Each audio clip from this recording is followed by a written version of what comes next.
In today's video, I'm going to teach you Xero bank accounts, how to add an opening balance to bank account, credit card, PayPal in Xero. 5 minutes. First, sign into your Xero account. On the login page, click Login, enter your email and password, and click Login again to open your organization.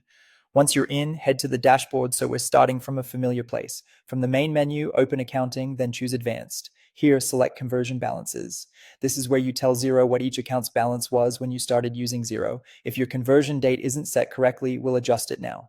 Click the conversion date link, pick the correct month and year, and save. A quick tip: the conversion date is the date you begin recording transactions in Xero. Your opening balances should reflect the closing balances as of the day before that date.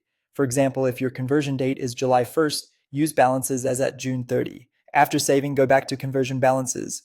Click Show All Accounts so you can see every bank, credit card, and PayPal account you've set up. Now enter the opening balance for each account. For bank accounts, enter the amount of money that was actually available in the account at the end of the day before your conversion date. Use your bank statement to avoid guesswork. For credit cards, enter what you owed at that same cutoff. That will usually be a negative balance because it's a liability. If Xero handles the sign for you, follow the on-screen hint. Otherwise, type the number as a negative. For PayPal, make sure the currency matches the wallet you're entering.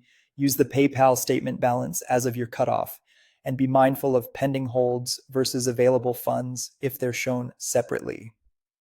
If an account wasn't open yet on your conversion date, leave it at Xero. If you have reconciliations or fees near the cutoff, use the statement that aligns exactly with your chosen date to avoid small differences later. Double check the totals you've entered, then click Save to record the balances. Once saved, review the list to ensure everything looks right. You can always return to conversion balances to fine-tune amounts or adjust the conversion date if you picked the wrong month. From here, you're ready to import or connect bank feeds and start reconciling from your conversion date onward. That's all you need to add opening balances for bank accounts, credit cards, and PayPal in Xero. Thanks for watching and happy bookkeeping.